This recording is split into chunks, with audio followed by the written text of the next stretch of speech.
پسر صاف وایسا، سرسته نکن. بچه‌ها فردا جلسه اولیا و مربیان هستش. لطفاً همه‌تون با والدین خود تشریف بیارید. نظافت و بهداشت خودتون رعایت کنید که احتمالاً دارن از اداره مربی بهداشت می‌فرستن. من اولیا ندارم.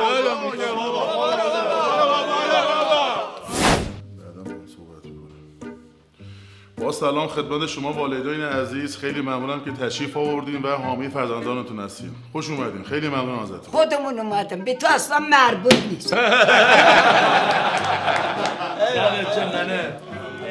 میخواستم با شما والدین عزیز در مورد یه سری مشکلات مدرسه صحبت کنم. ما نزدیک به 4 ساله که نتونستیم آسفالت حیاط مدرسه رو عوض کنیم، نیمکت‌های کلاس‌ها رو جابجا کنیم، شیرالات سرویس بهداشتی‌ها رو عوض کنیم. خلاصه از شما درخواست کمک دارم. یعنی میخواین بگین شما همه هزینه‌ها رو قراره از ما بگیرید. ورودی جدید هم که نداشتین. فرزندان شما مثل بعضی از مسئولین کشور میمونن، فقط بلدن از این نیمکت برن اون نیمکت، بلد نیستن از این کلاس برن به اون کلاس. معماریان تا زمانی که من یادم میاد مامانت این شکلی نبودم. آقا اول که شما ربطی نداره. دوم که سال 2020 آقای ما نیو فیس دوست داره. دیگه عمل زیبایی و ددیه دیگه، ددی دوست داره اینجوری. به شما ربطی نداره.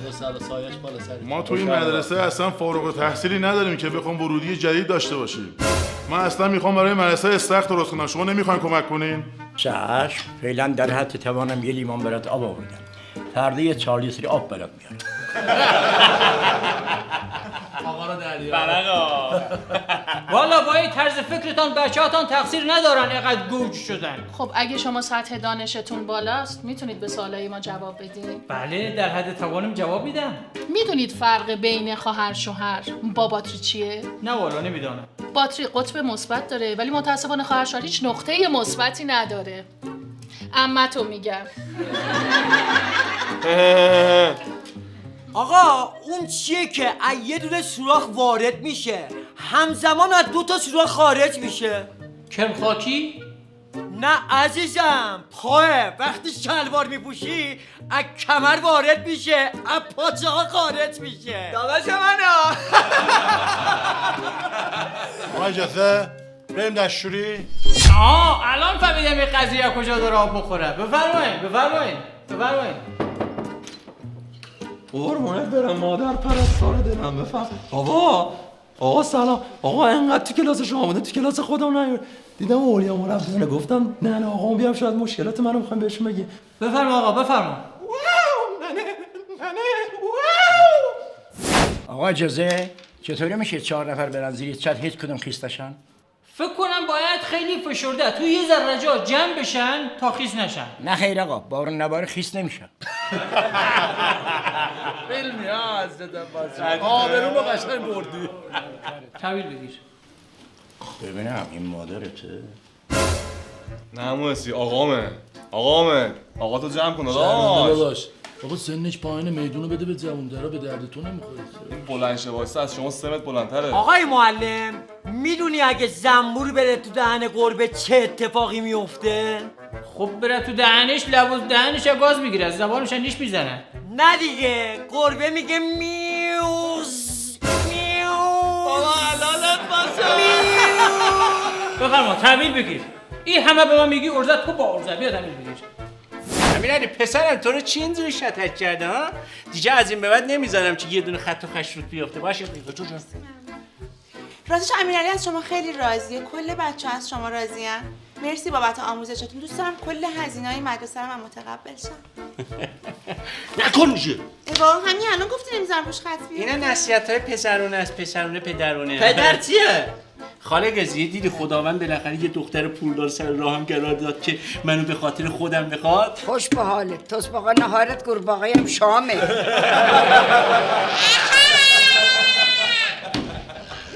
شما که امروز مورد توجه همه قرار گرفتی زیاد خوشحال نباش. بابا اینو نگو، من قبلا گفته بودم. خیلی خوبن ولی سلیقه ما نیستن.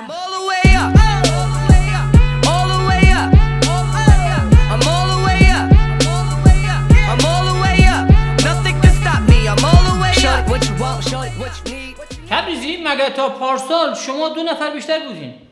این که اضافه شد بهتون؟ 2 دست کنده بلند میشه. تنها بچه داره نیست.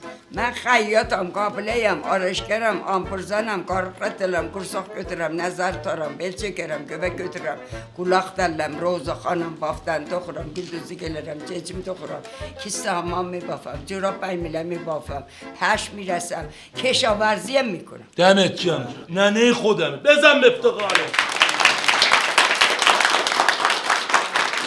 حسد مادر جان بیشتر از این توضیح نده خودم فهمیدم چی شد. خاک بسر تو هیچی بلد نیستی. آخر یه فیلیپینی میزنم میفتی. دانیار هیچی بلد نیستی بگین یه چیز بگو ببینم. تو مشتر سر ما حرف نزن. ما همیزا میگیم تو خوب.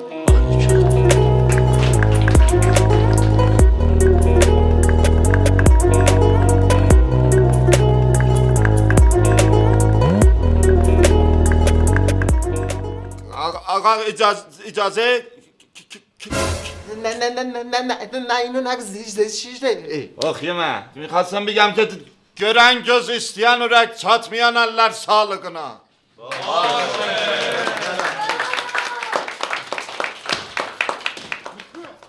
بفهمین آقا بفهمین تمام شد.